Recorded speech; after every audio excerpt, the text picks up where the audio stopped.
श्री गणेशाय नमः। श्री सरस्वत्यै नमः। श्री वेदव्यासाय नमः। नारायणं नमस्कृत्य नरं चैव नरोत्तमं देवीं सरस्वतीं व्यासं ततो जयमुदीरयेत्। सप्ताशीतितमोऽध्यायः। 8वें दिन व्यूहबद्ध कौरव पांडव सेनाओं की रणयात्रा और उनका परस्पर घमासान युद्ध। संजय उवाच। संजय कहते हैं, राजन, नरेश्वर कौरव और पांडव निद्रा सुख का अनुभव करके वह रात बिताकर पुनः युद्ध के लिए निकले। महाराज, वे दोनों सेनाएं जब युद्ध के लिए शिविर से बाहर निकलने लगीं, उस समय संग्राम भूमि में महासागर की गर्जना के समान महान घोष होने लगा। नरेश्वर, तत्पश्चात राजा दुर्योधन, चित्रसेन, विविंशति, रथियों में श्रेष्ठ भीष्म तथा द्रोणाचार्य, ये सब संगठित एवं सावधान होकर पांडवों से युद्ध करने के लिए कवच बांधकर कौरवों के विशाल सैन्य की व्यूह रचना करने लगे। प्रजानाथ, आपके ताऊ भीष्म ने समुद्र के समान विशाल एवं भयंकर महाव्यूह का निर्माण किया, जिसमें हाथी, घोड़े आदि वाहन उत्ताल तरंगों के समान प्रतीत होते थे। शांतनु नंदन भीष्म संपूर्ण सेनाओं के आगे आगे चले। उनके साथ मालवा, दक्षिण प्रांत तथा अवंती देश के योद्धा थे। उनके पीछे पुलिंद, पारद, क्षुद्रक तथा मालव देशीय वीरों के साथ प्रतापी द्रोणाचार्य थे। प्रजेश्वर, द्रोण के पीछे मागध, कलिंग और पिशाच सैनिकों के साथ प्रतापी राजा भगदत्त जा रहे थे, जो बड़े सावधान थे। प्राग ज्योतिषपुर नरेश के पीछे कोसल देश के राजा बृहदबल थे, जो नेकल, कुरुविंद तथा त्रिपुरा के सैनिकों के साथ थे। बृहदबल के बाद शूरवीर त्रिगर्त थे, जो प्रस्थाला के अधिपति थे। उनके साथ बहुत से काम्बोज और सहस्रों यवन योद्धा थे। भारत, त्रिगर्त के पीछे वेगशाली वीर अश्वत्थामा चल रहे थे, जो अपने सिंहनाद से समस्त धरातल को निनादित कर रहे थे। अश्वत्थामा के पीछे संपूर्ण सेना तथा भाइयों से घिरा हुआ राजा दुर्योधन चल रहा था।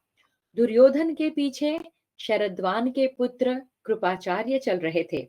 इस प्रकार यह सागर के समान महाव्यूह युद्ध के लिए प्रस्थान कर रहा था। प्रभो, उस सेना में बहुत सी पताकाएं और श्वेत छत्र शोभा पा रहे थे। विचित्र रंग के बहुमूल्य बाजूबंद और धनुष सुशोभित होते थे। राजन, आपके सैनिकों का वह महाव्यूह देखकर महारथी युधिष्ठिर ने तुरंत ही सेनापति धृष्टद्युम्न से कहा, महाधनुर्धर द्रुपद कुमार, देखो, शत्रु सेना का व्यूह सागर के समान बनाया गया है। तुम भी उसके मुकाबले में शीघ्र ही अपनी सेना का व्यूह बना लो। महाराज, तदनंतर क्रूर स्वभाव वाले धृष्टद्युम्न ने अत्यंत दारुण श्रृंगाटक यानी कि सिंघाड़े के आकार वाला व्यूह बनाया, जो शत्रु के व्यूह का विनाश करने वाला था। उसके दोनों श्रृंगों के स्थान में भीमसेन और महारथी सात्यकी कई हजार रथियों, घुड़सवारों और पैदलों के साथ मौजूद थे। भीमसेन और सात्यकी के बीच में यानी उस व्यूह के अग्रभाग में नरश्रेष्ठ श्वेतवाहन अर्जुन खड़े हुए, जिनके सारथी साक्षात भगवान श्री कृष्ण थे। मध्य देश में राजा युधिष्ठिर तथा माद्री कुमार पांडुनंदन नकुल सहदेव थे। इनके बाद सेना सहित अनेक महाधनुर्धर नरेश खड़े थे, जो व्यूह शास्त्र के पूर्ण विद्वान थे। उन्होंने उस व्यूह को प्रत्येक अंग और उपांग से परिपूर्ण किया था। उस व्यूह के पिछले भाग में अभिमन्यु, महारथी विराट, हर्ष में भरे हुए द्रौपदी के पांचों पुत्र तथा राक्षस घटोत्कच विद्यमान था। भरत नंदन इस प्रकार अपनी सेना के इस महाव्यूह का निर्माण करके युद्ध की कामना और विजय की अभिलाषा रखने वाले शूरवीर पांडव समर भूमि में खड़े थे। उस समय रणभेरियां बज रही थी। उनके निर्मल शब्दों से मिली हुई शंख ध्वनियां तथा गर्जन से, ताल ठोकने और उच्च स्वर से पुकारने आदि के शब्दों से संपूर्ण दिशाएं गूंज उठी थीं। राजन, तदनंतर समस्त शूरवीर समर भूमि में पहुंचकर परस्पर एक दूसरे को एकटक नेत्रों से देखने लगे। नरेंद्र, पहले उन योद्धाओं ने एक दूसरे के नाम ले लेकर पुकार पुकार कर युद्ध के लिए परस्पर आक्रमण किया। तत्पश्चात आपके और पांडवों के सैनिक एक दूसरे पर अस्त्रों द्वारा आघात प्रत्याघात करने लगे। उस समय उनमें अत्यंत भयंकर घोर युद्ध होने लगा। भारत उस समय युद्ध में तीखे नाराज नामक बाण इस प्रकार पड़ते थे मानो मुख फैलाए हुए भयानक नाग झुंड के झुंड गिर रहे हों। राजन, तेल की धोई चमचमाती हुई तीखी शक्तियां बादलों से गिरने वाली कांतिमती बिजलियों के समान सब ओर गिर रही थी। सुवर्ण भूषित निर्मल लोह पत्र से जड़ी हुई सुंदर गदाएं पर्वत शिखरों के समान वहां गिरती दिखाई देती थी। भारत स्वच्छ आकाश के सदृश खड्ग और 100 चंद्राकार चिन्हों से विभूषित ऋषभ चर्म की विचित्र ढालें दृष्टिगोचर हो रही थी। राजन, रणभूमि में गिराई जाती हुई वे सब की सब तलवारें और ढालें बड़ी शोभा पा रही थी। नरेश्वर, दोनों पक्षों की सेनाएं समर भूमि में एक दूसरे से जूझ रही थी। उस समय परस्पर युद्ध के लिए उद्युत हुई देवसेना और दैत्य सेना के समान उनकी शोभा हो रही थी। वे कौरव पांडव सैनिक सब ओर समरांगण में एक दूसरे पर धावा करने लगे। रथी अपने रथों को तुरंत ही उस महायुद्ध में दौड़ाकर ले आए। श्रेष्ठ नरेश रथ के जुओं से जुए भिड़ाकर युद्ध करने लगे। भरत श्रेष्ठ संपूर्ण दिशाओं में परस्पर जूझते हुए दंतार हाथियों के दांतों के आपस में टकराने से उनमें धूम सहित अग्नि प्रकट हो जाती थी। कितने ही हाथी सवार प्रासों से घायल होकर पर्वत शिखर से गिरने वाले वृक्षों के समान सब ओर हाथियों की पीठों से गिरते दिखाई देते थे। बघ नखों एवं प्रासों द्वारा युद्ध करने वाले शूरवीर पैदल सैनिक एक दूसरे पर प्रहार करते हुए विचित्र रूपधारी दिखाई देते थे। इस प्रकार कौरव तथा पांडव सैनिक रण क्षेत्र में एक दूसरे से भिड़कर नाना प्रकार के भयंकर अस्त्रों द्वारा विपक्षियों को यमलोक पहुंचाने लगे।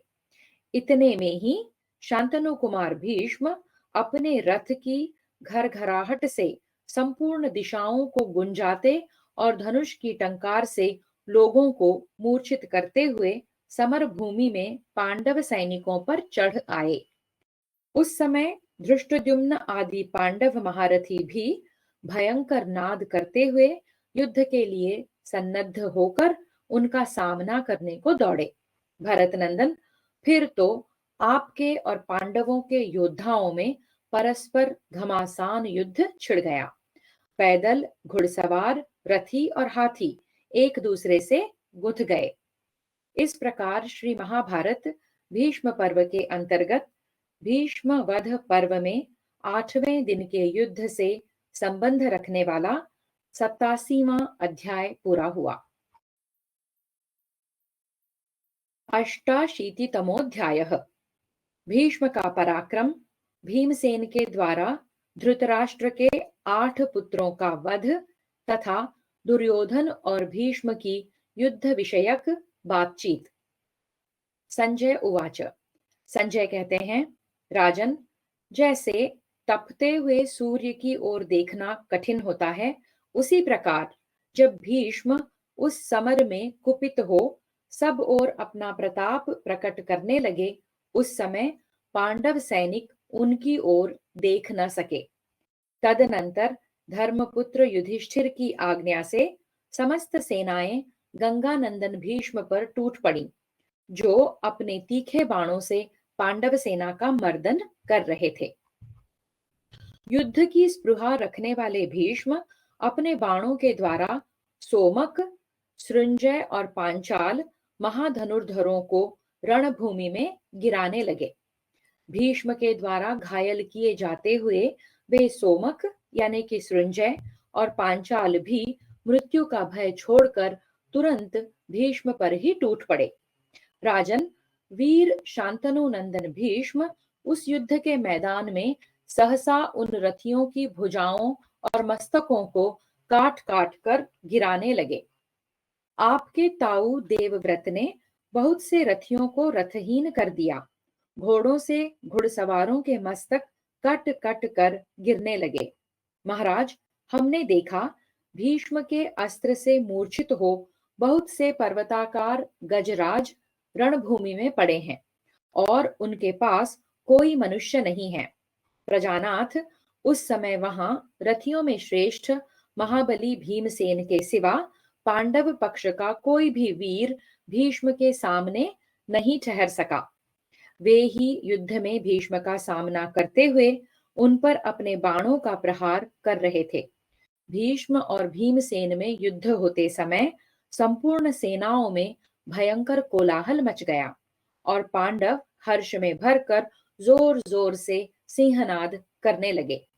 जिस समय युद्ध में वह जनसंहार हो रहा था, उसी समय राजा दुर्योधन अपने भाइयों से घिरा हुआ वहां आ पहुंचा और भीष्म की रक्षा करने लगा।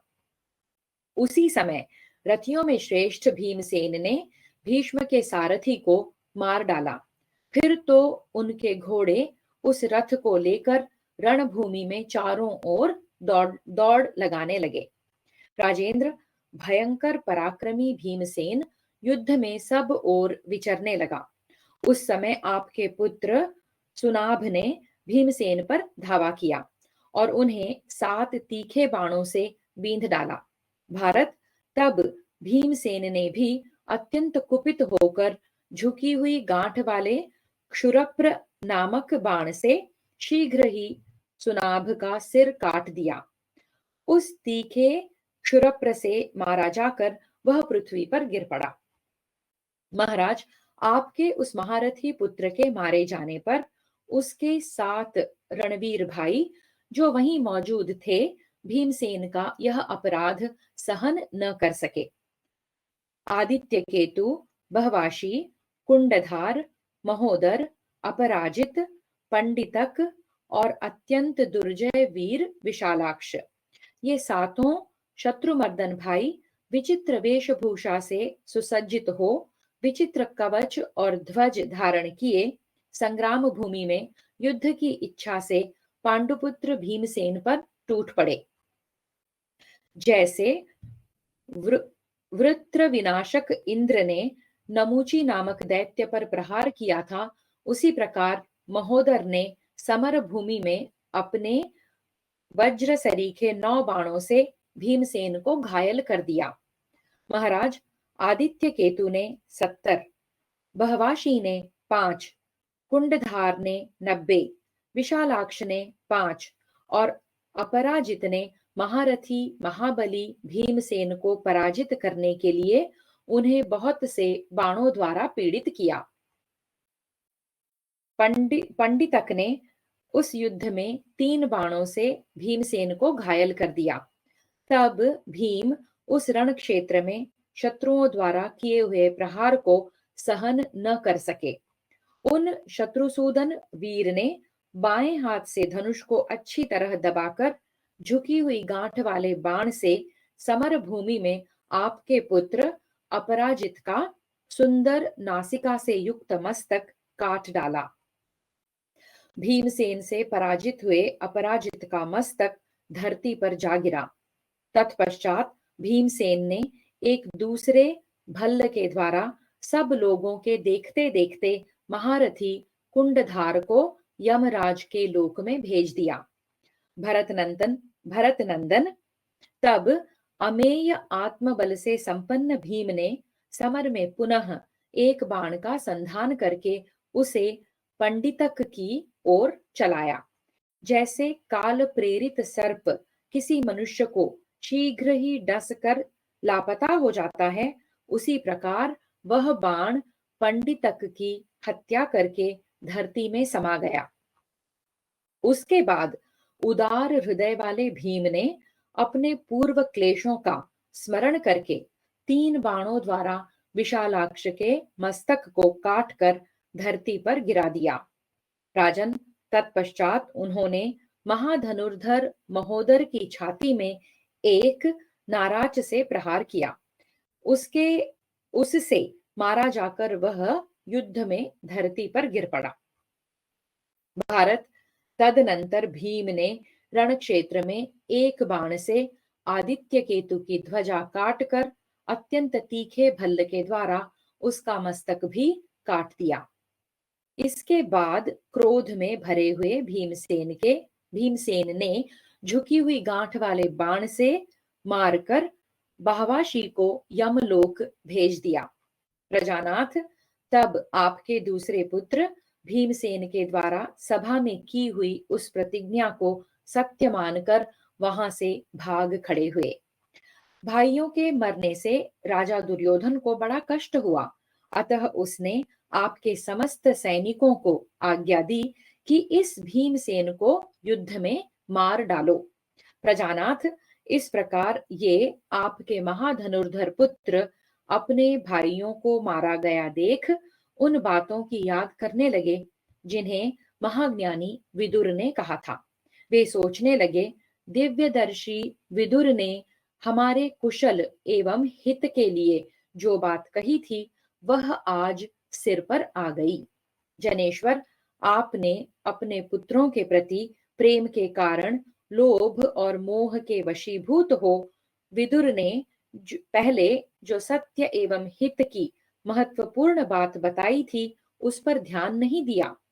उनके कथनानुसार ही बलवान पांडुपुत्र महाबाहु भीम आपके पुत्रों के वध का कारण बनते जा रहे हैं और उसी प्रकार वे कौरवों का सर्वनाश कर रहे हैं।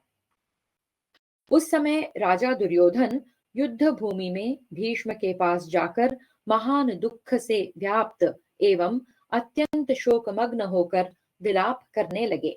पितामह, भीमसेन ने युद्ध में मेरे शूरवीर बंधुओं को मार डाला और दूसरे भी समस्त सैनिक विजय के लिए पूर्ण प्रयत्न करते हुए भी असफल हो उनके हाथ से मारे जा रहे हैं। आप मध्यस्थ बने रहने के कारण सदा हम लोगों की उपेक्षा करते हैं।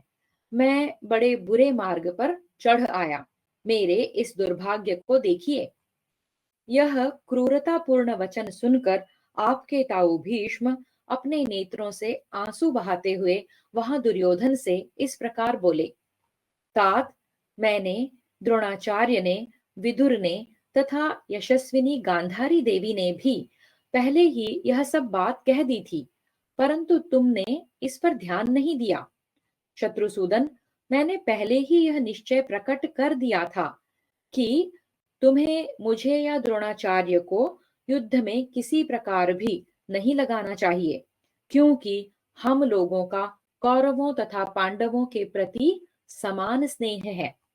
मैं तुमसे यह सत्य कहता हूं कि भीमसेन धृतराष्ट्र के पुत्रों में से जिस जिस को युद्ध में अपने सामने आया हुआ देख लेंगे उसे प्रतिदिन के संग्राम में अवश्य मार डालेंगे। अतः राजन, तुम स्थिर होकर युद्ध के विषय में अपना दृढ़ निश्चय बना लो और स्वर्ग को ही अंतिम आश्रय मानकर रणभूमि में पांडवों के साथ युद्ध करो। भारत, इंद्र सहित संपूर्ण देवता और असुर मिलाकर भी पांडवों को जीत नहीं सकते। अतः युद्ध के लिए पहले अपनी बुद्धि को स्थिर कर लो, उसके बाद युद्ध करो। इस प्रकार श्री महाभारत भीष्म पर्व के अंतर्गत भीष्म वध पर्व में सुनाभ आदि धृतराष्ट्र के पुत्रों का वध विषयक 88वां अध्याय पूरा हुआ। एकोननवतितमोऽध्यायः कौरव पांडव सेना का घमासान युद्ध और भयानक जनसंहार। धृतराष्ट्र उवाच।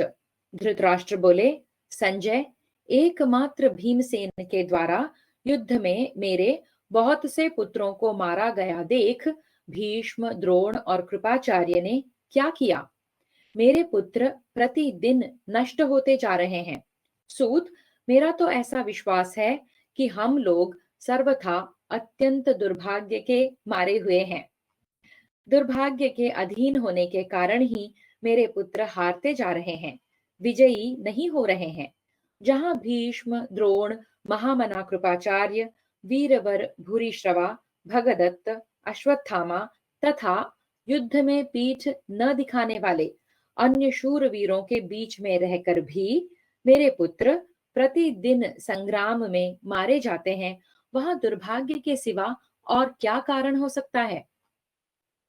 मूर्ख दुर्योधन ने पहले मेरी कही हुई बातों पर ध्यान नहीं दिया। तात, मैंने, भीष्म ने, विदुर ने तथा गांधारी ने भी सदा हित की इच्छा से दुर्बुद्धि दुर्योधन को बार बार मना किया, परंतु मोहवश पूर्व काल में हमारी ये बातें उसके समझ में नहीं आई। उसी का यह फल अब प्राप्त हुआ है, जिससे भीमसेन समरांगण में कुपित होकर मेरे मूर्ख पुत्रों को प्रतिदिन यमलोक भेज रहा है। संजय उवाच। संजय ने कहा, प्रभो, उस समय आपने जो विदुर जी के कहे हुए उत्तम एवं हितकारक वचन को नहीं सुना, सुनकर भी उस पर ध्यान नहीं दिया, उसी का यह फल प्राप्त हुआ है।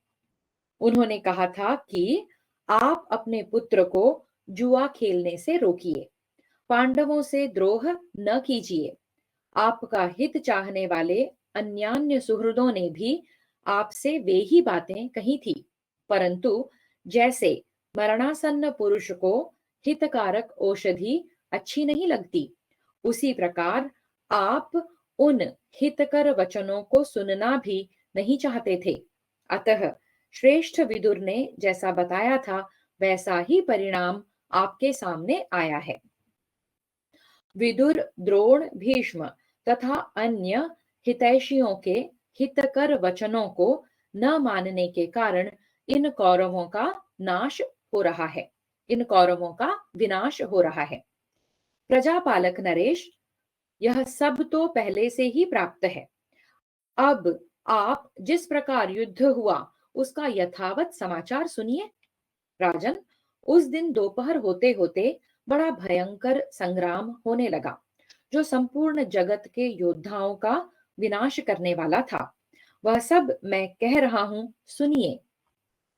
तदनंतर धर्मपुत्र युधिष्ठिर के आदेश से क्रोध में भरी हुई उनकी सारी सेनाएं भीष्म पर ही टूट पड़ी। वे भीष्म को मार डालना चाहती थी। महाराज धृष्टद्युम्न, शिखंडी तथा महारथी सात्यकी, इन सब ने अपनी सेनाओं के साथ भीष्म पर ही आक्रमण किया। राजा विराट और संपूर्ण सोमकों सहित द्रुपद ने संग्राम में महारथी भीष्म पर ही चढ़ाई की। नरेश्वर, केकय, धृष्टकेतु और कवचधारी कुंतीभोज, इन सब ने अपनी सेनाओं के साथ भीष्म पर ही धावा किया।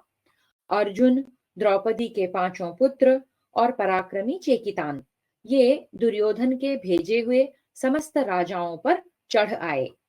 शूरवीर अभिमन्यु, महारथी घटोत्कच तथा क्रोध में भरे हुए भीमसेन, इन सब ने कौरवों पर धावा किया। राजन, पांडवों ने 3 दलों में विभक्त होकर कौरवों का वध आरंभ किया। इसी प्रकार कौरव भी रणभूमि में शत्रुओं का नाश करने लगे। द्रोणाचार्य ने श्रेष्ठ रथी सोमकों और संजयों को यमलोक भेजने के लिए क्रोधपूर्वक उनके ऊपर धावा बोल दिया। राजन, धनुर्धर द्रोणाचार्य के द्वारा समर भूमि में मारे जाते हुए महामना संजयों का महान आर्तनाद सुनाई देने लगा। द्रोणाचार्य के मारे हुए बहुत से क्षत्रिय रणभूमि में व्याधिग्रस्त मनुष्यों की भांति छटपटाते हुए दिखाई देते थे। भरतनंदन भूख से पीड़ित मनुष्यों की भांति कूजते, क्रंदन करते और गरजते हुए योद्धाओं का शब्द निरंतर सुनाई देता था। इसी प्रकार महाबली भीमसेन क्रोध में भरे हुए दूसरे काल के समान कौरव सैनिकों का घोर संहार करने लगे। उस महायुद्ध में परस्पर मार काट करने वाले सैनिकों की रक्त राशि को प्रवाहित करने वाली एक भयंकर नदी बह चली। महाराज, कौरवों और पांडवों का वह घोर महासंग्राम यमलोक की वृद्धि करने वाला था। तब युद्ध में विशेष वेगशाली भीमसेन ने कुपित हो हाथियों की सेना में प्रवेश कर उन्हें काल के गाल में भेजना आरंभ किया। भारत वहां भीम के नाराजों से पीड़ित हुए हाथी गिरते, चिंघाड़ते, बैठ जाते अथवा संपूर्ण दिशाओं में चक्कर लगाने लगते थे। आर्य, सूंड तथा दूसरे दूसरे अंगों के कट जाने से हाथी भयभीत हो क्रौंच पक्षी की भांति चीत्कार करते और धराशायी हो जाते थे। नकुल और सहदेव ने घुड़सवारों की सेना पर आक्रमण किया। राजन, उन घोड़ों ने सोने की कलंगी तथा सोने के ही अन्यान्य आभूषण धारण किए थे। वे सब सैकड़ों और सहस्रों की संख्या में मरकर गिरते दिखाई देते थे। राजन, वहां गिरते हुए घोड़ों की लाशों से सारी पृथ्वी पट गई। किन्हीं की जीभ निकल कर आई थी, कोई लंबी सांस खींच रहे थे, कोई धीरे धीरे अव्यक्त शब्द करते और कितनों के प्राण निकल गए थे। नरश्रेष्ठ, इस प्रकार विभिन्न रूपधारी घोड़ों से आच्छादित होने के कारण इस पृथ्वी की अद्भुत शोभा हो रही थी। भारत, प्रजानाथ, जहां तहां अर्जुन के द्वारा युद्ध में मारे गए राजाओं से भरी हुई वह रणभूमि बड़ी भयानक जान पड़ती थी। राजन, टूटे हुए रथ, कटे हुए ध्वज, छिन्न भिन्न हुए बड़े बड़े आयुध, चंवर, व्यजन, अत्यंत प्रकाशमान छत्र, सोने के हार, केयूर, कुंडल मंडित मस्तक, गिरे हुए शिरोभूषण, पगड़ी आदि, पताका, सुंदर अनुकर्ष, जोत और बागडोर आदि से आच्छादित हुई वह संग्राम भूमि ऐसी जान पड़ती थी मानो वसंत ऋतु में उस पर भांति भांति के फूल गिरे हुए हों। अनुकर्ष का अर्थ दिया है टिप्पणी में, रथ के नीचे रहने वाली लकड़ी को अनुकर्ष कहते हैं, जिसके सहारे पहिए रहते हैं। भारत, शांतनु नंदन भीष्म, रथियों में श्रेष्ठ द्रोणाचार्य, अश्वत्थामा, कृपाचार्य और कृतवर्मा, इनके कुपित होने से पांडव सैनिकों का भी इस प्रकार यह संहार हुआ था। साथ ही पांडवों के कुपित होने से आपके योद्धाओं का भी ऐसा ही विकट विनाश हुआ था।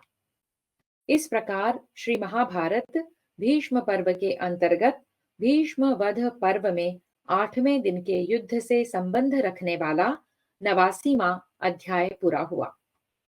नवतितमोऽध्यायः, इरावान के द्वारा शकुनी के भाइयों का तथा राक्षस अलम्बुश के द्वारा इरावान का वध।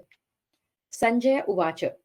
संजय कहते हैं, राजन, जिस समय बड़े बड़े वीरों का विनाश करने वाला वह भयंकर संग्राम चल रहा था, उसी समय सुबल पुत्र श्रीमान शकुनी ने पांडवों पर आक्रमण किया।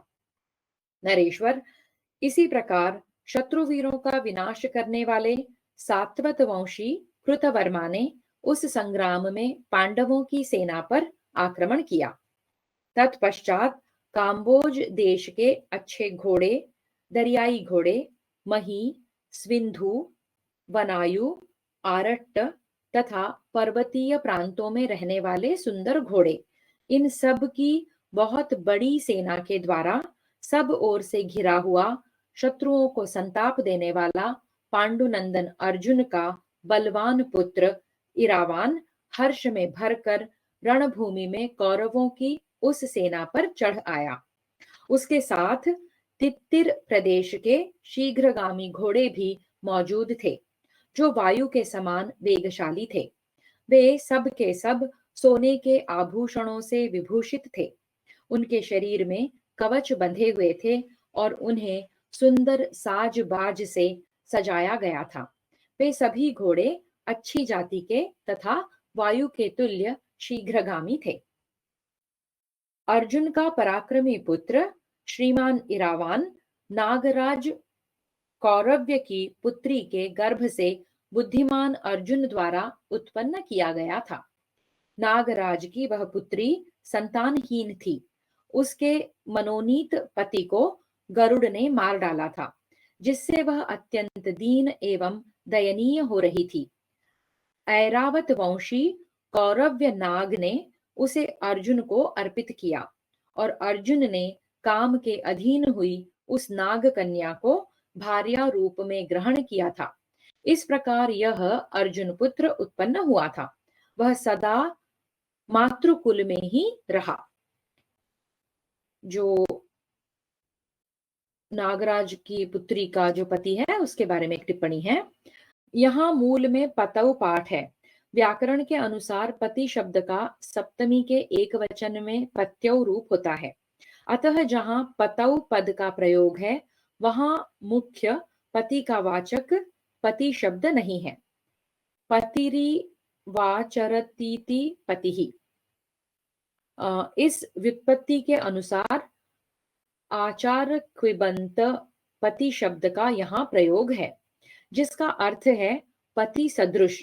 तात्पर्य यह कि जिसके लिए कन्या का वाग्दान किया गया है, वह मनोनीत पति ही विवाह के पहले तक पति तुल्य है। विवाह के बाद साक्षात पति होता है। इस नाग कन्या के मनोनीत पति को गरुड़ ने मार डाला था। इसीलिए नष्टे मृते प्रव्रजिते इस पाराशर वचन के अनुसार उसका अर्जुन के साथ संबंध हुआ और धर्मात्मा अर्जुन ने उसे पत्नी रूप से ग्रहण किया। वह नागलोक में ही माता द्वारा पाल पोस कर बड़ा किया गया था और सब प्रकार से वहीं उसकी रक्षा की गई थी। उस बालक के किसी दुरात्मा वयोवृद्ध संबंधी ने अर्जुन के प्रति द्वेष होने के कारण उनके इस पुत्र को त्याग दिया था। इरावान भी रूपवान, बलवान, गुणवान और सत्य पराक्रमी था। बड़े होने पर जब उसने सुना कि मेरे पिता अर्जुन इस समय इंद्रलोक में गए हैं, तब वह शीघ्र ही वहां जा पहुंचा। उस सत्य पराक्रमी महाबाहु वीर ने अपने पिता के पास पहुंचकर शांत भाव से उन्हें प्रणाम किया और विनय पूर्वक हाथ जोड़ महामना अर्जुन के समक्ष अपना परिचय देते हुए बोला, प्रभो, आपका कल्याण हो। मैं आपका ही पुत्र इरावान हूँ। उसकी माता के साथ अर्जुन का जो समागम हुआ था, वह सब उसने निवेदन किया। पांडुनंदन अर्जुन को वह सब वृत्तांत यथार्थ रूप से स्मरण हो आया। गुणों में अपने ही समान उस पुत्र को हृदय से लगाकर अर्जुन बड़ी प्रसन्नता के साथ उसे देवराज के भवन में ले गए। नरेश्वर, भरतनंदन, उन दिनों देवलोक में अर्जुन ने प्रेम पूर्वक अपने महाबाहु पुत्र को अपना सब कार्य बताते हुए कहा, शक्तिशाली पुत्र, युद्ध के अवसर पर तुम हम लोगों को सहायता देना। तब बहुत अच्छा कहकर इरावान चला गया और अब युद्ध के अवसर पर यहाँ आया है।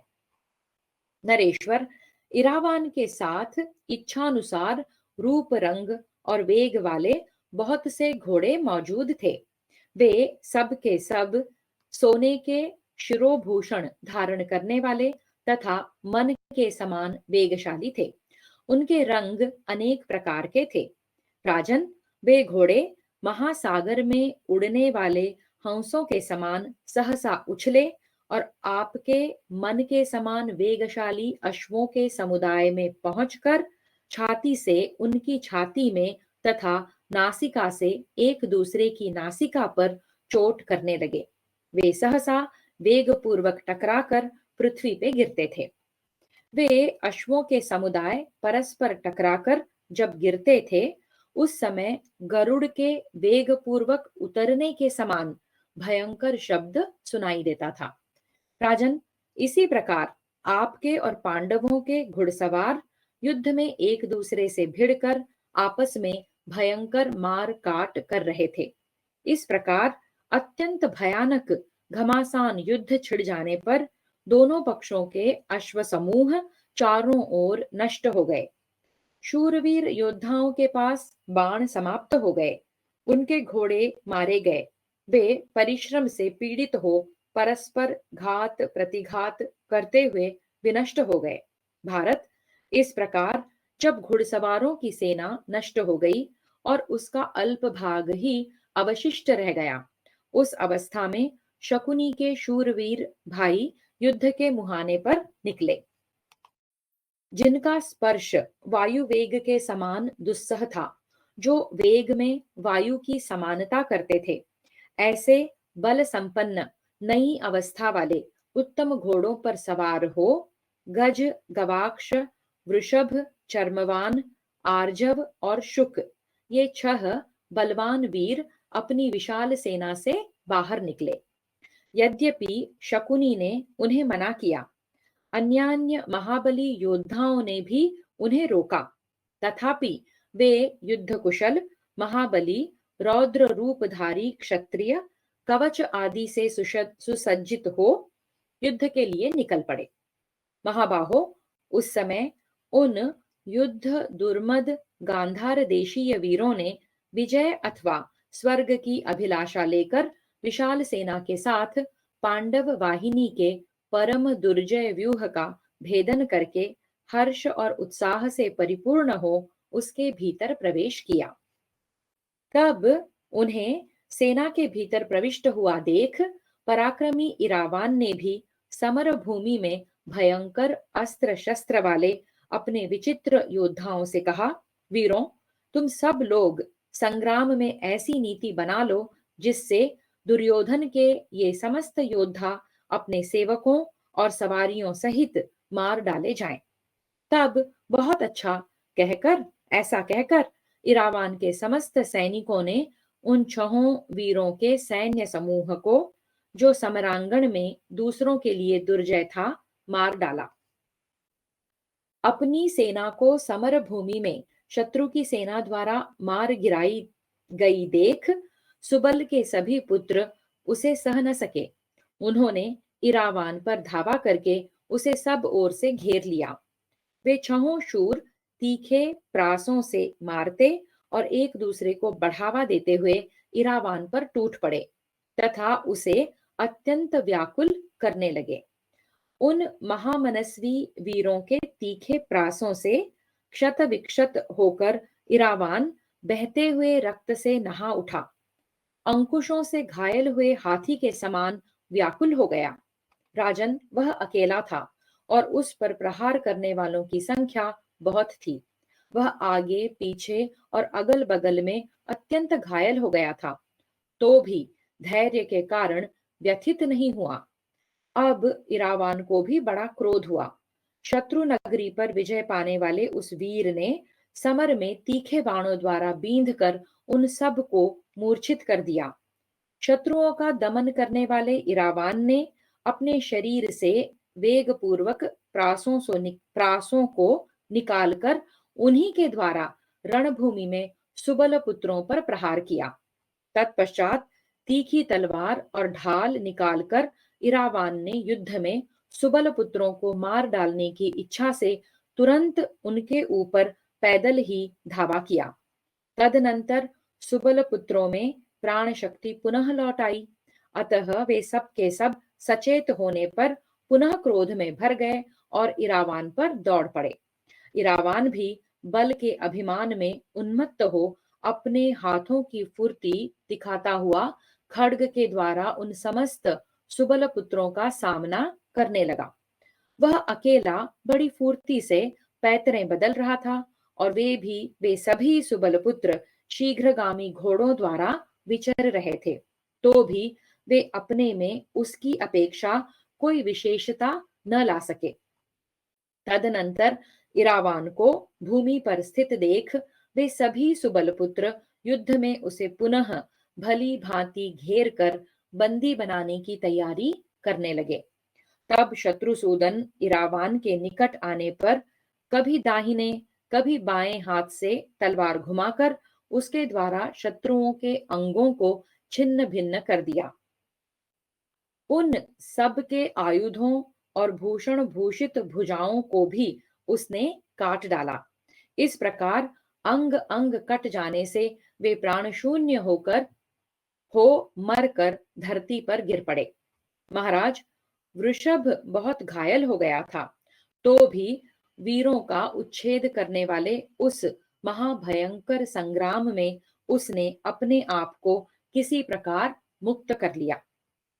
उन सबको मार गिराया गया देख दुर्योधन भयभीत हो उठा और वह अत्यंत क्रोध में भरकर भयंकर दिखने वाले राक्षस ऋष्यशृंगपुत्र अलम्बुश के पास दौड़ा गया। वह राक्षस शत्रुओं का दमन करने में समर्थ, मायावी और महान धनुर्धर था। पूर्व काल में किए गए बकासुर वध के कारण वह भीमसेन का वैरी बन बैठा था। उसके पास जाकर दुर्योधन ने कहा, वीर देखो, अर्जुन का यह बलवान पुत्र बड़ा मायावी है। उसने मेरा अप्रिय करने के लिए मेरी सेना का संहार कर डाला है। तात, तुम इच्छानुसार चलने वाले तथा मायामय अस्त्रों के प्रयोग में कुशल हो। कुंती कुमार भीम ने तुम्हारे साथ वैर भी किया है, अतः तुम युद्ध में इस इरावान को अवश्य मार डालो। बहुत अच्छा, ऐसा कहकर वह भयानक दिखाई देने वाला राक्षस सिंहनाद करके जहां नवयुवक अर्जुन कुमार इरावान था उस स्थान पर गया। उसके साथ निर्मल प्रास नामक अस्त्र से युद्ध करने वाले संग्राम कुशल तथा प्रहार करने में समर्थ वीरों से युक्त बहुत सी सेनाएं थी। उसके सभी सैनिक सवारियों पर बैठे हुए थे। उन सब से घिरा हुआ वह समर भूमि में महाबली इरावान को मार डालने की इच्छा से युद्ध स्थल में गया। महाराज, मरने से बचे हुए 2000 उत्तम घोड़े उसके साथ थे। शत्रुओं का नाश करने वाला पराक्रमी इरावान भी क्रोध में भरा हुआ था। उसने उसे मारने की इच्छा रखने वाले उस राक्षस का बड़ी उतावली के साथ निवारण किया। इरावान को आते देख उस महाबली राक्षस ने शीघ्रता पूर्वक माया का प्रयोग आरंभ किया। उसने माया में 2000 घोड़े उत्पन्न किए, जिन पर शूल और पट्टिश धारण करने वाले भयंकर राक्षस सवार थे। वे 2000 प्रहार कुशल योद्धा क्रोध में भरे हुए आकर इरावान के सैनिकों के साथ युद्ध करने लगे। इस प्रकार दोनों ओर के योद्धाओं ने परस्पर प्रहार करके शीघ्र ही एक दूसरे को यमलोक पहुंचा दिया। इस प्रकार जब दोनों ओर की सेनाएं मार डाली गईं, तब युद्ध में उन्मत्त होकर लड़ने वाले वे दोनों वीर इरावान तथा अलम्बुश राक्षस ही युद्ध भूमि में वृत्रासुर और इंद्र के समान डटे रहे। रण दुर्मद राक्षस अलम्बुश को अपने ऊपर धावा करते देख महाबली इरावान भी क्रोध में भरकर उसके ऊपर टूट पड़ा। एक बार जब वह दुर्बुद्धि राक्षस बहुत निकट आ गया, तब इरावान ने अपने खड्ग से उसके देदीप्यमान धनुष और बाथे को शीघ्र ही काट डाला। धनुष को कटा हुआ देख वह राक्षस क्रोध में भरे हुए इरावान को अपनी माया से मोहित सा करता हुआ बड़े वेग से आकाश में उड़ गया। तब इरावान भी आकाश में उछलकर उस राक्षस को अपनी मायाओं से मोहित करके उसके अंगों को सायकों द्वारा छिन्न भिन्न करने लगा। वह काम रूपधारी श्रेष्ठ राक्षस संपूर्ण मर्म स्थानों को जानने वाला और दुर्जय था। वह बाणों से कटने पर भी पुनः ठीक हो जाता था। महाराज, वह नई जवानी प्राप्त कर लेता था, क्योंकि राक्षसों में माया का बल स्वाभाविक होता है और वे इच्छानुसार रूप तथा अवस्था धारण कर लेते हैं। इस प्रकार उस राक्षस का जो जो अंग कटता, वह पुनः नए सिरे से उत्पन्न हो जाता। इरावान भी अत्यंत कुपित होकर उस महाबली राक्षस को बारंबार तीखे फरसे से काटने लगा। बलवान इरावान के फरसे से छिन्न भिन्न हुआ वह वीर राक्षस घोर आर्तनाद करने लगा। उसका वह शब्द बड़ा भयंकर प्रतीत होता था।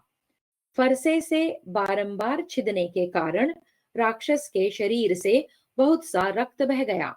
इससे राक्षस ऋष्यशृंग के बलवान पुत्र अलम्बुश ने समर भूमि में अत्यंत क्रोध और वेग प्रकट किया। उसने युद्ध स्थल में अपने शत्रु को प्रबल हुआ देख अत्यंत भयंकर एवं विशाल रूप धारण करके अर्जुन के वीर एवं यशस्वी पुत्र इरावान को कैद करने का प्रयत्न आरंभ किया। युद्ध के मुहाने पर समस्त योद्धाओं के देखते देखते वह इरावान को पकड़ना चाहता था। उस दुरात्मा राक्षस की वैसी माया देखकर क्रोध में भरे हुए इरावान ने भी माया का प्रयोग आरंभ किया। संग्राम में पीठ न दिखाने वाला इरावान जब क्रोध में भरकर युद्ध कर रहा था, उसी समय उसके मातृकुल के नागों का समुदाय उसकी सहायता के लिए वहां आ पहुंचा। राजन, रणभूमि में बहुतेरे नागों से घिरे हुए इरावान ने विशाल शरीर वाले शेषनाग की भांति बहुत बड़ा रूप धारण कर लिया। तदनंतर उसने बहुत से नागों द्वारा राक्षस को आच्छादित कर दिया। नागों द्वारा आच्छादित होने पर उस राक्षस राज ने कुछ सोच विचार कर गरुड़ का रूप धारण कर लिया और समस्त नागों को भक्षण करना आरंभ किया। जब उस राक्षस ने इरावान के मातृकुल के सब नागों को भक्षण कर लिया, तब मोहित हुए इरावान को तलवार से मार डाला। इरावान के कमल और चंद्रमा के समान कांतिमान तथा कुंडल एवं मुकुट से मंडित मस्तक को काट कर राक्षस ने धरती पर गिरा दिया। इस प्रकार राक्षस द्वारा अर्जुन के वीर पुत्र इरावान के मारे जाने पर राजा दुर्योधन सहित आपके सभी पुत्र शोक रहित हो गए। फिर तो उस भयंकर एवं महान संग्राम में दोनों सेनाओं का अत्यंत भयंकर सम्मिश्रण हो गया। राजन, आपके और पांडवों के सैनिकों के उस संकुल युद्ध में दोनों पक्षों के मिले हुए हाथी, घोड़े और पैदल दंतार हाथियों द्वारा मारे गए।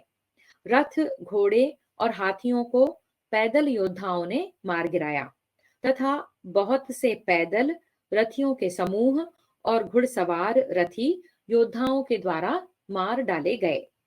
अर्जुन को अपने औरस पुत्र इरावान के मारे जाने का पता नहीं लगा था। वे समरांगण में भीष्म की रक्षा करने वाले शूरवीर नरेशों का संहार कर रहे थे। राजन, इसी प्रकार आपके पुत्र और सैनिक तथा सहस्रों सृंजय वीर समराग्नि में प्राणों की आहुति देते हुए एक दूसरे को मार रहे थे। कवच, रथ और धनुष के नष्ट हो जाने पर बाल बिखरे हुए बहुतेरे योद्धा परस्पर भिड़कर भुजाओं द्वारा मल्ल युद्ध करने लगे। दूसरी ओर शत्रुओं को संताप देने वाले भीष्म समरांगण में अपने मर्म भेदी बाणों द्वारा पांडव सेना को कंपित करते हुए उसके बड़े बड़े रथियों को मार रहे थे। उन्होंने युधिष्ठिर की सेना के बहुत से पैदलों, सवारों सहित हाथियों, रथारोहियों और घुड़सवारों को मार डाला। भारत, हमने उस युद्ध में भीष्म का इंद्र के समान अत्यंत अद्भुत पराक्रम देखा था। भरत नंदन, इसी प्रकार उस रण क्षेत्र में भीमसेन, धृष्टद्युम्न तथा धनुर्धर सात्यकी का भयानक युद्ध चल रहा था। द्रोणाचार्य का पराक्रम देखकर तो पांडवों के मन में भय समा गया। महाराज, वे युद्ध स्थल में द्रोणाचार्य से पीड़ित होकर कहने लगे कि रणभूमि में अकेले द्रोणाचार्य ही समस्त सैनिकों को मार डालने की शक्ति रखते हैं। फिर जब ये भूमंडल के सुविख्यात शूरवीर योद्धाओं के समुदायों से घिरे हुए हैं, तब तो इनकी विजय के लिए कहना ही क्या है। भरत श्रेष्ठ, उस भयंकर संग्राम में दोनों सेनाओं के शूरवीर एक दूसरे का उत्कर्ष नहीं सह सके। तात आपके और पांडव पक्ष के महाबली धनुर्धर वीर भूतों से अविष्ट से होकर राक्षसों के समान बनकर क्रोधपूर्वक एक दूसरे से जूझ रहे थे। बड़े बड़े वीरों का विनाश करने वाले उस दैत्यों के तुल्य संग्राम में हमने किसी को ऐसा नहीं देखा जो अपने प्राणों की रक्षा कर रहा हो। इस प्रकार श्री महाभारत भीष्म पर्व के अंतर्गत भीष्म वध पर्व में इरावान का वध विषयक 90वां अध्याय पूरा हुआ। एक नवतितमोऽध्यायः घटोत्कच और दुर्योधन का भयानक युद्ध। धृतराष्ट्र उवाच। धृतराष्ट्र ने पूछा, संजय, इरावान को संग्राम में मार गया देख महारथी कुंती पुत्रों ने क्या किया, यह मुझसे कहो। संजय उवाच। संजय बोले, राजन, इरावान को युद्ध में मारा गया देख भीमसेन का पुत्र राक्षस घटोत्कच बड़े जोर से सिंहनाद करने लगा। नरेश्वर, उस राक्षस की गर्जना से समुद्र, आकाश, पर्वत और वनों सहित यह सारी पृथ्वी जोर जोर से हिलने लगी। अंतरिक्ष, दिशाएं तथा समस्त कोणों के प्रदेश भी कांपने लगे। भारत, घटोत्कच का महान सिंहनाद सुनकर आपके सैनिकों की जांघें अकड़ गईं, शरीर कांपने लगा और संपूर्ण अंगों से पसीना निकलने लगा। महाराज, आपके सभी सैनिक सब ओर से दीनचित्त हो सिंह से डरे हुए हाथियों की भांति भयपूर्ण चेष्टाएं करने लगे। वज्र की गड़गड़ाहट के समान भयंकर गर्जना करके काल, अंतक और यम के समान क्रोध में भरे हुए उस राक्षस ने भीषण रूप बनाकर प्रज्वलित त्रिशूल हाथ में ले भांति भांति के अस्त्र शस्त्रों से संपन्न बड़े बड़े राक्षसों के साथ आकर आपकी सेना का संहार आरंभ किया। अत्यंत क्रोध में भरे भयंकर दिखाई देने वाले उस राक्षस को आक्रमण करते देख उसके भय से अपनी सेना प्रायः युद्ध से विमुख होकर भाग चली। तब राजा दुर्योधन ने विशाल धनुष लेकर बारंबार सिंह के समान गर्जना करते हुए वहां घटोत्कच पर धावा किया। उसके पीछे मद की धारा बहाने वाले पर्वताकार 10,000 गजराजों की सेना लिए स्वयं वंग देश का राजा भी गया। महाराज, हाथियों की सेना से घिरे हुए आपके पुत्र दुर्योधन को आते हुए देख वह निशाचर कुपित हो उठा। राजेंद्र, फिर तो दुर्योधन की सेना तथा राक्षसों में भयंकर एवं रोमांचकारी युद्ध होने लगा। घिरी हुई मेघों की घटा के समान हाथियों की सेना को देखकर क्रोध में भरे हुए राक्षस हाथ में अस्त्र शस्त्र लिए उसकी ओर दौड़े। वे भांति भांति की गर्जना करते हुए बिजली सहित मेघों के समान शोभा पाते थे। बाण, शक्ति, पृष्टि, नाराच, भिंदिपाल, शूल, मुदगर, फरसों, पर्वत शिखर तथा वृक्षों का प्रहार करके वे गजारोहियों तथा विशाल गजों का वध करने लगे। महाराज, निशाचरों द्वारा मारे जाने वाले गजराजों को हमने देखा था। उनके कुंभस्थल फट गए थे, शरीर रक्तहीन हो गए थे और उनके भिन्न भिन्न अंग छिन्न भिन्न हो गए थे। महाराज, इस प्रकार गजारोहियों के भग्न एवं नष्ट हो जाने पर दुर्योधन ने अमर्ष के वशीभूत हो अपने जीवन का मोह छोड़कर उन राक्षसों पर धावा किया। शत्रुओं को संताप देने वाले नरेश, महाधनुर्धर दुर्योधन ने राक्षसों पर तीखे बाणों का प्रहार किया और उनमें से प्रधान प्रधान राक्षसों को मार डाला। भरत श्रेष्ठ, क्रोध में भरे हुए आपके महाबली पुत्र दुर्योधन ने वेगवान, महारौद्र, विद्युज्जिह्व और प्रमाथी इन 4 राक्षसों को 4 बाणों से मार डाला। तत्पश्चात अमेय आत्मबल से संपन्न भरत श्रेष्ठ दुर्योधन ने उस निशाचर सेना के ऊपर दुर्धर्ष बाणों की वर्षा आरंभ की। आर्य, आपके पुत्र का वह महान कर्म देखकर भीमसेन का महाबली पुत्र घटोत्कच क्रोध से जल उठा। उसने इंद्र के वज्र के समान कांतिमान विशाल धनुष को खींचकर शत्रु दमन दुर्योधन पर बड़े वेग से धावा किया। महाराज, काल प्रेरित मृत्यु के समान उस घटोत्कच को आते देख आपका पुत्र दुर्योधन तनिक भी व्यथित नहीं हुआ। तदनंतर क्रूर घटोत्कच क्रोध से लाल आंखें करके दुर्योधन से बोला, ओ दुष्ट, आज मैं अपने उन पितरों और माता के ऋण से उऋण हो जाऊंगा जिन्हें तूने दीर्घ काल तक वन में रहने के लिए विवश कर दिया था। तू बड़ा क्रूर है, दुर्बुद्धि नरेश। तूने जो पांडवों को द्यूत में छल पूर्वक हराया था और जो एक ही वस्त्र धारण करने वाली द्रुपद कुमारी कृष्णा को रजस्वला अवस्था में सभा के भीतर ले जाकर नाना प्रकार के क्लेश दिए थे, तथा तेरा ही प्रिय करने की इच्छा वाले दुरात्मा सिंधुराज ने मेरे पितरों की अवहेलना करके आश्रम में रहने वाली द्रौपदी का अपहरण किया था। कुलाधम, यदि तू युद्ध छोड़कर भाग नहीं जाएगा तो इन अपमानों का और अन्य सब अत्याचारों का भी आज मैं बदला चुका लूंगा। ऐसा कहकर हिडिंबा कुमार ने दांतों से ओठ चबाते और जीभ से मुंह के कोनों को चाटते हुए अपने विशाल धनुष को खींचकर दुर्योधन पर बाणों की बड़ी भारी वृष्टि की। ठीक उसी तरह जैसे वर्षा ऋतु में मेघ पर्वत के शिखर पर जल की धाराएं गिरती हैं। इस प्रकार श्री महाभारत भीष्म पर्व के अंतर्गत भीष्म वध पर्व में घटोत्कच युद्ध विषयक 91वां अध्याय पूरा हुआ। द्विनवतितमोऽध्यायः घटोत्कच का दुर्योधन एवं द्रोण आदि प्रमुख वीरों के साथ भयंकर युद्ध। संजय उवाच, संजय कहते हैं, राजन, दानवों के लिए भी दुस्सह उस बाण वर्षा को राजाधिराज दुर्योधन ने युद्ध भूमि में उसी प्रकार धारण किया जैसे महान गजराज जल की वर्षा को अपने ऊपर धारण करता है।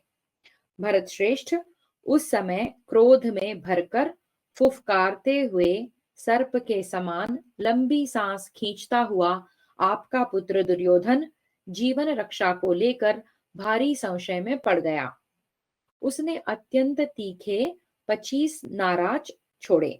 महाराज, वे सब सहसा उस राक्षस राज घटोत्कच पर जाकर गिरे, मानो गंधमादन पर्वत पर क्रोध में भरे हुए विषधर सर्प कहीं से आ पड़े हों। उन बाणों से घायल होकर वह राक्षस कुंभ स्थल से मद की धारा बहाने वाले गजराज की भांति अपने शरीर से रक्त की धारा प्रवाहित करने लगा। उसने राजा दुर्योधन का विनाश करने के लिए दृढ़ निश्चय कर लिया। तत्पश्चात उसने पर्वतों को भी विदीर्ण कर डालने वाली प्रज्वलित उल्का एवं वज्र के समान प्रकाशित होने वाली एक महाशक्ति हाथ में ली। महाबाहु घटोत्कच आपके पुत्र को मार डालने की इच्छा से वह शक्ति ऊपर को उठा रहा था। उसे उठी हुई देख वंग देश के राजा ने बड़ी उतावली के साथ अपने पर्वताकार गजराज को उस राक्षस की ओर बढ़ाया। वे वंग नरेश उस शीघ्रगामी महाबली गजराज पर आरूढ़ हो युद्ध के मैदान में उसी मार्ग पर चले जहां दुर्योधन का रथ खड़ा था। उन्होंने अपने हाथी के द्वारा आपके पुत्र का मार्ग रोक दिया। महाराज, बुद्धिमान वंग नरेश के द्वारा दुर्योधन के रथ का मार्ग रुका हुआ देख घटोत्कच के नेत्र क्रोध से लाल हो गए। उसने उस उठाई हुई महाशक्ति को उस हाथी पर ही चला दिया। राजन, घटोत्कच की भुजाओं से छूटी हुई उस शक्ति के आघात से हाथी का कुंभस्थल फट गया और उससे रक्त का स्रोत बहने लगा। फिर वह तत्काल ही भूमि पर गिरा और मर गया। हाथी के गिरते समय बलवान वंग नरेश उसकी पीठ से वेग पूर्वक कूदकर धरती पर आ गए। उस श्रेष्ठ गजराज को गिरा हुआ देख सारी कौरव सेना भाग खड़ी हुई। यह सब देखकर दुर्योधन के मन में बड़ी व्यथा हुई। वह घटोत्कच के पराक्रम पर दृष्टिपात करके उसका सामना करने में असमर्थ हो गया। क्षत्रिय धर्म तथा अपने अभिमान को सामने रखकर पलायन का अवसर प्राप्त होने पर भी राजा दुर्योधन पर्वत की भांति अविचल भाव से खड़ा रहा। तत्पश्चात उसने प्रलय काल की अग्नि के समान तेजस्वी एवं तीखे बाणों को धनुष पर रखकर उसे अत्यंत क्रोध पूर्वक उस घोर निशाचर पर छोड़ दिया। इंद्र के वज्र के समान प्रकाशित होने वाले उस बाण को अपनी ओर आता देख महामना राक्षस घटोत्कच ने अपनी फुर्ती के कारण अपने आप को उससे बचा लिया। इसके बाद क्रोध से आंखें लाल करके वह पुनः भयंकर गर्जना करने लगा, जैसे प्रलय काल में संवर्तक मेघ की गर्जना होती है। वैसे ही गर्जना करके उसने सारी कौरव सेना को दहला दिया।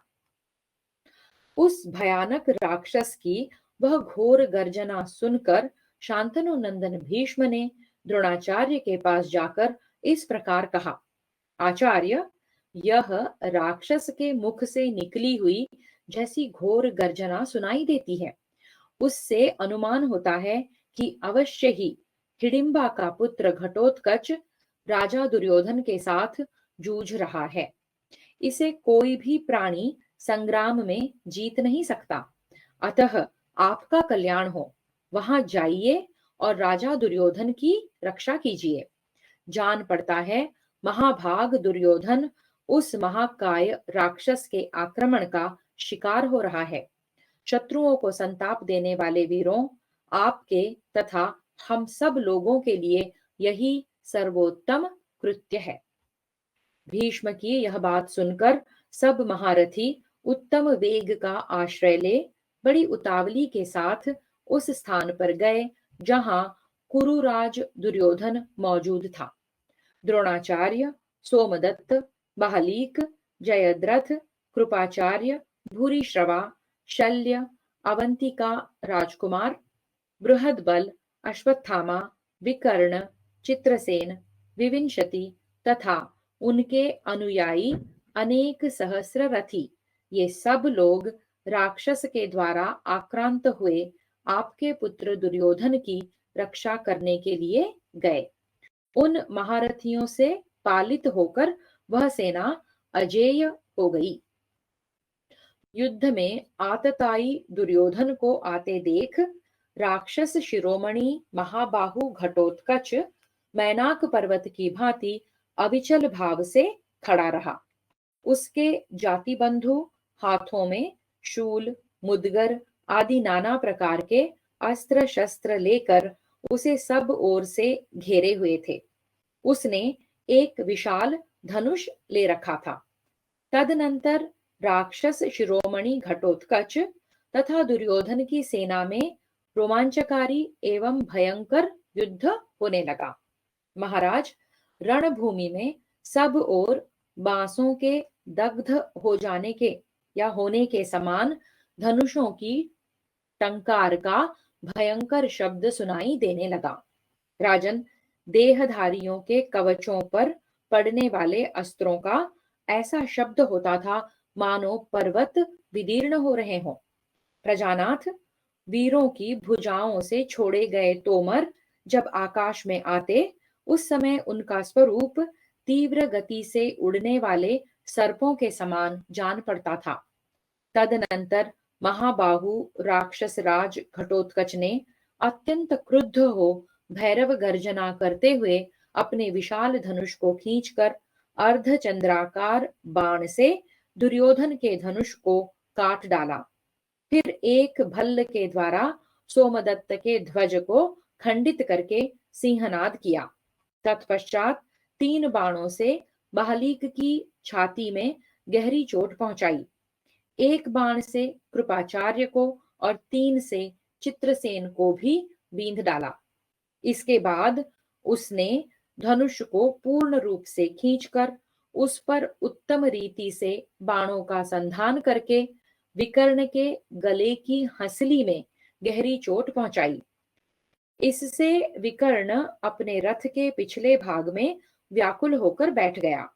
उसका सारा शरीर रक्त से नहा उठा था। भरत श्रेष्ठ, तत्पश्चात अमेय आत्मबल से संपन्न घटोत्कच ने क्रुद्ध होकर भूरिश्रवा पर 15 नाराज चलाए। वे नाराज उसके कवच को छिन्न भिन्न करके शीघ्र ही धरती में समा गए। साथ ही घटोत्कच ने विविंशति और अश्वत्थामा के सारथियों पर गहरा आघात किया। वे दोनों घोड़ों की बागडोर छोड़कर रथ की बैठक में गिर पड़े। महाराज, उसने एक अर्धचंद्राकार बाण से सिंधुराज जयद्रथ की वराह चिन्ह से युक्त सुवर्ण भूषित ध्वजा काट डाली और दूसरे बाण से उसके धनुष के 2 टुकड़े कर दिए। इसके बाद क्रोध से लाल आंखें करके घटोत्कच ने 4 नाराजों द्वारा महामना अवंती नरेश के चारों घोड़ों को मार डाला। राजेंद्र, तदनंतर धनुष को पूर्ण रूप से खींचकर छोड़े गए पानीदार तीखे बाण से उसने राजकुमार बृहदबल को विदीर्ण कर दिया। उस बाण से वह गहराई तक बिंध गया और व्यथित होकर रथ के पिछले भाग में जा बैठा। इधर राक्षस राज घटोत्कच अत्यंत क्रोध से आविष्ट हो रथ पर बैठा रहा। महाराज, रथ पर बैठे ही बैठे उसने विषधर सर्पों के समान अत्यंत तीखे बाण चलाए। उन बाणों ने युद्ध विशारद राजा शल्य को पूर्ण स्वरूप से घायल कर दिया। इस प्रकार श्री महाभारत भीष्म पर्व के अंतर्गत भीष्म वध पर्व में घटोत्कच का युद्ध विषयक 92वां अध्याय पूरा हुआ। त्रिनवतितमोऽध्यायः। घटोत्कच की रक्षा के लिए आए हुए भीम आदि शूरवीरों के साथ कौरवों का युद्ध और उनका पलायन। संजय उवाच। संजय कहते हैं, भरत श्रेष्ठ, वह राक्षस युद्ध स्थल में आपके समस्त सैनिकों को संग्राम से विमुख करके दुर्योधन को मार डालने की इच्छा रखकर उसकी ओर दौड़ा। उसे राजा दुर्योधन की ओर बड़े वेग से आते देख आपके रण दुर्मद पुत्र और सैनिक मार डालने की इच्छा से उसकी ओर दौड़े। उन सभी महारथियों ने 4-4 हाथ के धनुष खींचते और सिंहों के समुदाय की भांति गर्जना करते हुए उस एकमात्र योद्धा घटोत्कच पर धावा किया। जैसे शरद ऋतु में बादल पर्वत के शिखर पर जल की धाराएं गिराते हैं, उसी प्रकार उन सब कौरव वीरों ने चारों ओर से घटोत्कच पर बाणों की वर्षा प्रारंभ कर दी। उस समय उन बाणों के गहरे आघात से वह अंकुश की मार खाए हुए हाथी की भांति व्यथित हो उठा और तुरंत ही गरुड़ के समान आकाश में सब ओर उड़ने लगा।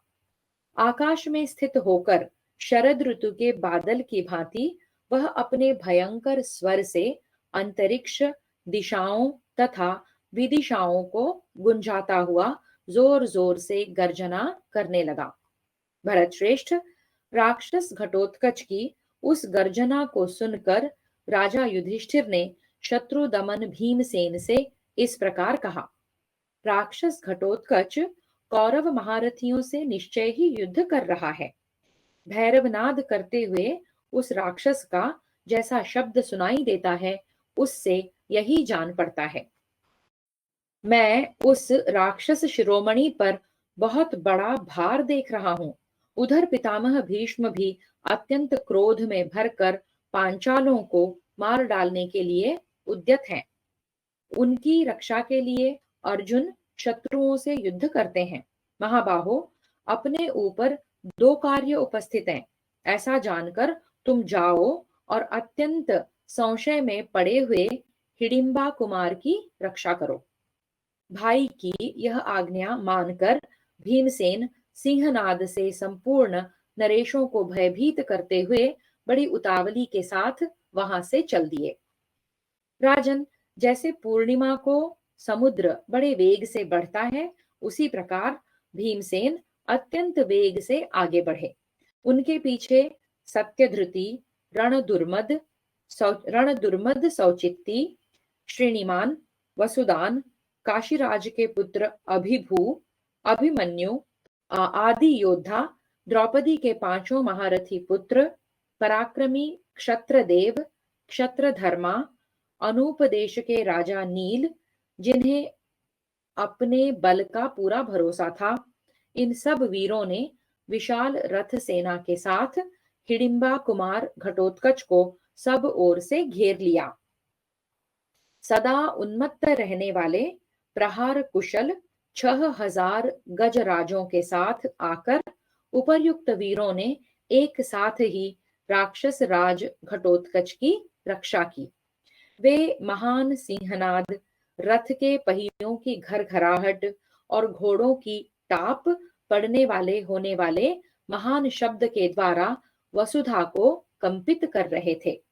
उन सब के आने से जो कोलाहल हुआ, उसे सुनकर भीमसेन भीमसेन के भय से उद्विग्न हुए आपके सैनिकों का मुख उदास हो गया। महाराज, उस समय रक्षकों द्वारा सब ओर से घिरे हुए घटोत्कच को छोड़कर संग्राम में कभी पीठ न दिखाने वाले आपके तथा शत्रु पक्ष के उन महामनस्वी योद्धाओं में भारी युद्ध छिड़ गया। नाना प्रकार के अस्त्र शस्त्रों को छोड़ते और एक दूसरे की ओर दौड़ते हुए उभय पक्ष के महारथी भीषण युद्ध करने लगे। धीरे धीरे अत्यंत भयंकर युद्ध छिड़ गया, जो जो भीरु मनुष्यों को डराने वाला था जो भीरु मनुष्यों को डराने वाला था। घुड़सवार हाथी सवारों के और पैदल रथियों के साथ भिड़ गए। राजन, वे समरांगण में एक दूसरे को ललकारते हुए जूझ रहे थे। उस समय उस भीषण संघर्ष से सहसा बड़े जोर की धूल उठी, जो हाथी, घोड़े और पैदलों के पैरों तथा रथ के पहियों के धक्के से उठाई गई थी। महाराज, काले और लाल रंग की उस दुस्सह धूल ने समस्त रणभूमि को ढक लिया। उस समय अपने और शत्रु पक्ष के योद्धा एक दूसरे को पहचान नहीं पाते थे। उस मर्यादा शून्य रोमांचकारी जनसंहार में पिता पुत्र को और पुत्र पिता को नहीं पहचान पाता था। भरत श्रेष्ठ, शत्रुओं के आघात और मनुष्यों की गर्जना का महान शब्द भूत प्रेतों की गर्जना के समान जान पड़ता था। हाथी, घोड़े और मनुष्यों के रक्त और आंतों की एक भयंकर नदी बह चली, जिसमें केश, सेवार और घास के समान जान पड़ते थे। मनुष्यों के शरीरों से रणभूमि में कटकर गिरते हुए मस्तकों का महान शब्द पत्थरों की वर्षा के समान जान पड़ता था। बिना सिर के मनुष्यों, कटे हुए अंगों वाले हाथियों तथा छिन्न भिन्न शरीर वाले घोड़ों से वहां की सारी भूमि कट गई थी। नाना प्रकार के शस्त्रों को चलाते और एक दूसरे की ओर दौड़ते हुए महारथी सर्वथा युद्ध के लिए उद्यत थे। घुड़सवारों द्वारा प्रेरित हुए घोड़े घोड़ों से भिड़कर आपस में टक्कर लेकर प्राण शून्य हो रण क्षेत्र में गिर पड़ते थे। मनुष्य मनुष्यों पर आक्रमण करके अत्यंत क्रोध से लाल आंखें किए छाती से छाती भिड़ाकर एक दूसरे को मारने लगे। महावतों के द्वारा आगे बढ़ाते हुए हाथी विपक्षी हाथियों से टक्कर लेकर युद्ध स्थल में अपने दांतों के अग्रभाग से हाथियों पर ही चोट करते थे। उस समय उनके मस्तक से रक्त की धारा बहने लगती थी। परस्पर भिड़े हुए वे हाथी पताकाओं से अलंकृत होने के कारण विद्युत सहित मेघों के समान दिखाई देते थे। कितने ही हाथी दांतों के अग्रभाग से विदीर्ण हो रहे थे। कितनों के कुंभस्थल तोमरों की मार से फट गए थे और वे गरजते हुए बादलों के समान चीत्कार करते हुए इधर उधर भाग रहे थे। किन्हीं की सूंड के दो टुकड़े हो गए थे, किन्हीं के सभी अंग छिन्न भिन्न हो गए थे। ऐसे हाथी पंख कटे पर्वतों के समान उस भयानक युद्ध में धड़ाधड़ गिर रहे थे। बहुत से श्रेष्ठ हाथी हाथियों के आघात से ही अपना पार्श्व भाग विदीर्ण हो जाने के कारण उसी प्रकार प्रचुर मात्रा में अपना रक्त बहा रहे थे, जैसे पर्वत गेरू आदि धातुओं से मिश्रित झरने बहाते हों। कुछ हाथी नाराजों से घायल किए गए थे। कितनों के शरीरों में तोमर धंसे हुए थे और वे सब के सब घोर चीत्कार करते हुए इधर उधर दौड़ रहे थे। उस समय वे श्रृंगहीन पर्वत के समान जान पड़ते थे। कितने ही मदांध गजराज क्रोध में भरे होने के कारण काबू में नहीं आते थे। उन्होंने रणभूमि में सैकड़ों रथों घोड़ों और पैदल सिपाहियों को पैरों तले रौंद डाला। इस प्रकार घुड़सवारों द्वारा प्रास और तोमरों की मार से घायल किए हुए घोड़े संपूर्ण दिशाओं को व्याकुल करते हुए इधर उधर भाग रहे थे। कितने ही कुलीन रथी अपने शरीरों को निछावर करके भारी से भारी शक्ति लगाकर विपक्षी रथियों के साथ निर्भय की भांति महान पराक्रम प्रकट कर रहे थे। राजन, युद्ध में शोभा पाने वाले वीर स्वर्ग अथवा यश पाने की इच्छा रखकर स्वयंवर की भांति उस युद्ध में एक दूसरे पर प्रहार कर रहे थे। इस प्रकार चलने वाले उस रोमांचकारी संग्राम में दुर्योधन की विशाल सेना प्रायः युद्ध से विमुख होकर भाग गई।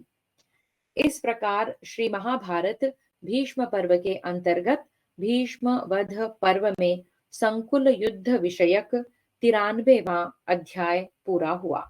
हरि ओम। श्री कृष्णार्पणमस्तु।